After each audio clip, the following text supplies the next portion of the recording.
Welcome my students and friends, নিয়ে চলে এলাম নতুন আরেকটি ভিডিও নেট 2025 সংক্রান্ত। গতকাল তোমরা দেখেছো ওয়েবসাইটের মধ্যে জানিয়ে দিয়েছে বা নোটিফিকেশান এসে গেছে যে তোমাদের ফর্ম ফিল আপ বা রেজিস্ট্রেশন প্রক্রিয়া শুরু হয়ে গেছে।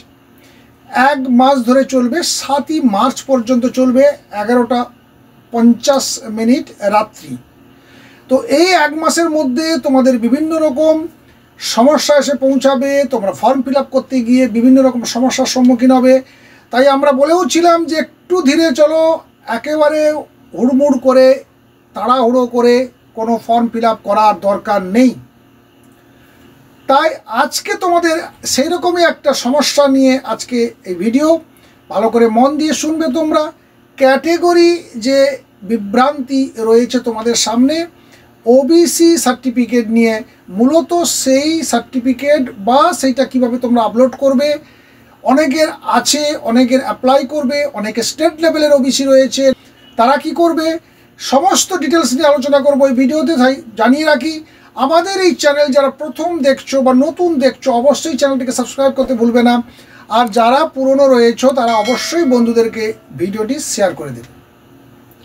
প্রথমেই জেনে নিয়ে এসো যে এবছর যে নেট ফর্ম ফিল আপটা শুরু হয়েছে সেখানে কিন্তু ক্যাটেগরি যে বক্স বা অপশানটি রয়েছে, ক্যাটেগরি তোমার কি ক্যাটেগরি সেটা লেখার ক্ষেত্রে একেবারে নির্দিষ্ট করে দিয়েছে যে এসসি, এসটি, ইডব্লিউএস আর সেই সঙ্গে ওবিসি যদি এনসিএল হয় তাহলেই কেবলমাত্র তোমরা সেটা ফিল আপ করতে পারবে। অর্থাৎ নন ক্রিমিলেয়ার ওবিসি সার্টিফিকেট যদি কারোর থাকে, ইয়ারলি ইনকাম 8 লাখের নিচে থাকতে হবে, তাহলে তাদের ক্ষেত্রে ওবিসি সার্টিফিকেট এখানে কার্যকরী হবে এবং সেটা সেন্ট্রাল লিস্টের আন্ডারে থাকতে হবে তার সেই কাস্ট বা ক্যাটেগরিটি। তো এখানে তোমাদের যদি কেউ এটা বিলংস করো কিন্তু তোমার কাছে স্টেট লেভেলের সার্টিফিকেট এই মুহূর্তে রয়েছে, তোমরা সেখানে ন্যাশনাল লেভেলের বা এনসিএল সার্টিফিকেট নেই, তাহলে তোমরা এই মুহূর্তে কি লিখবে, তোমরা জেনারেল লিখবে। যখন কাউন্সেলিং হবে, যখন তোমাদের ডকুমেন্ট ভেরিফিকেশান হবে, তখন কিন্তু সার্টিফিকেটটা থাকলেই চলবে। তার কারণ এখন যেমন তোমাকে লিখতে দিচ্ছে যে তোমার কোন ক্যাটাগরি তুমি লিখতে পারো, তুমি যদি অ্যাপ্লাই করে থাকো সেই এনরোলমেন্ট নাম্বারটা এখন দিতে পারো, কোন অফিসারের আন্ডারে তোমার সার্টিফিকেট হচ্ছে সেটাও উল্লেখ করার সুযোগ রয়েছে, সেখানে তোমাদের লিখতে হবে। আর যে ডকুমেন্ট আপলোডের ব্যাপার রয়েছে সেখানে কিন্তু অপশনাল রয়েছে, অর্থাৎ তোমরা সেই ডকুমেন্ট আপলোড করতে পারো, নাও করতে পারো। অর্থাৎ এটা কিন্তু যখন তুমি কাউন্সিলিংয়ে যাবে, যখন ডকুমেন্ট ভেরিফিকেশানে যাবে, তখন তোমাদের জন্য একেবারে অরিজিনাল ফর্ম সার্টিফিকেট নিয়ে সেখানে হাজির হতে হবে।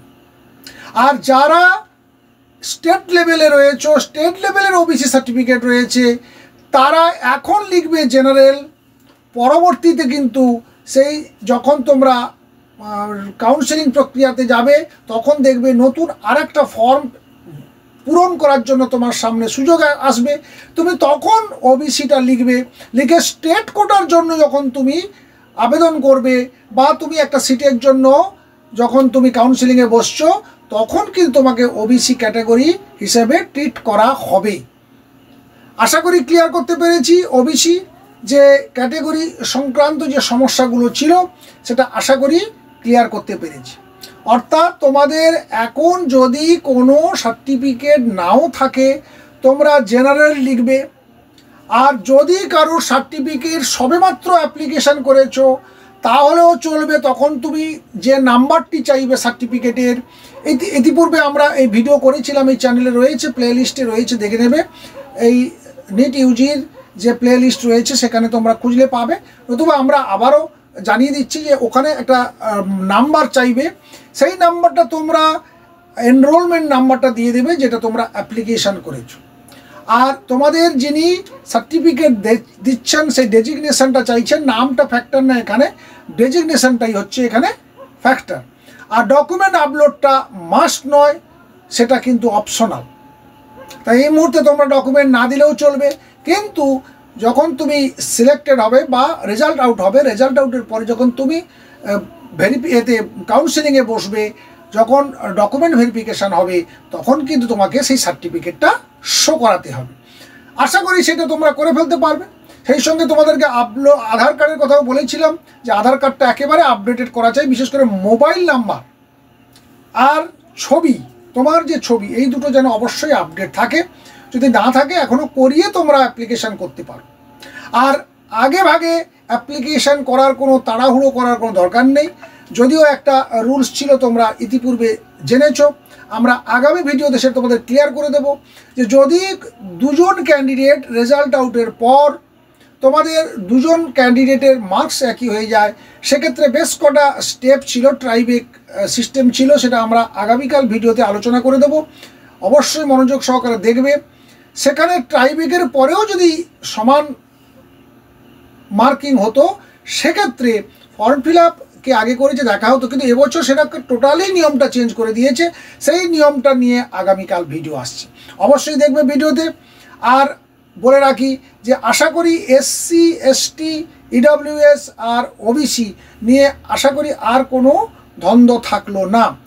আর একটা দ্বন্দ্ব তোমাদের হয়তো মনের মধ্যে খচখচ করছে, সেটা যদিও আমরা আগে আলোচনা করেছিলাম, তবু আরেকবার শেষে বলে দিচ্ছি, যদি কারোর পুরানো সার্টিফিকেট থাকে, সেটা দেখা গেল এই ফেব্রুয়ারিতে কিংবা মার্চে গিয়ে তোমাদের শেষ হয়ে যাচ্ছে, তাহলে তোমরা সেই সার্টিফিকেটের যা নাম্বার আছে বা তোমাদের ইস্যুইং অফিসারের যা ডেজিগনেশন রয়েছে, সবটাই তোমরা ওইখানে লিখে দাও। আপলোড করার থাকলে আপলোড করার দরকার নেই, অপশনাল রয়েছে, আপলোড করলেও করতে পারো, আপত্তিও কিছু নেই। কিন্তু যখন তুমি ফাইনালি যখন কাউন্সেলিংয়ে যখন তুমি যাচ্ছ, যখন ডকুমেন্ট ভেরিফিকেশান একেবারে সামনাসামনি দাঁড়িয়ে তোমাকে করতে হচ্ছে, তখন কিন্তু রিনিউ নতুন, অর্থাৎ 2025 সালে রিনিউ করা সার্টিফিকেট নিয়ে ওখানে হাজির হতে হবে।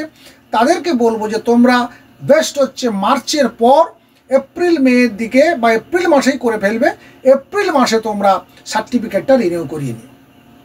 আশা করি ক্লিয়ার করতে পেরেছি। আর সেই জন্য যারা নতুন তাদেরকে আবারও বলছি যে তোমরা চ্যানেলটি কিন্তু সাবস্ক্রাইব করে রেখো। একেবারে নিট পরীক্ষা শুরুর দিন, অ্যাপ্লিকেশনের দিন থেকে শুরু হলো, একেবারে তোমাদের অ্যাডমিশন পর্যন্ত প্রতি মুহূর্তে যে সমস্ত নোটিফিকেশান, যে সমস্ত সমস্যাগুলো আসবে, আমরা তোমাদেরকে এই ভিডিওর মাধ্যমে শেয়ার করব বা সেগুলোকে সলভ করার চেষ্টা করব, ক্লারিফিকেশান দেওয়ার চেষ্টা করব। আর যারা অবশ্যই আমাদের সাবস্ক্রাইবার, তাদেরকে আরও একবার রিকোয়েস্ট করব, তোমরা বন্ধুদের কাছে ভিডিওটিকে পৌঁছে দেওয়ার ব্যবস্থা করো। ভালো থাকবে, সুস্থ থাকবে, দেখা হচ্ছে নেক্সট ভিডিওতে। Thank you.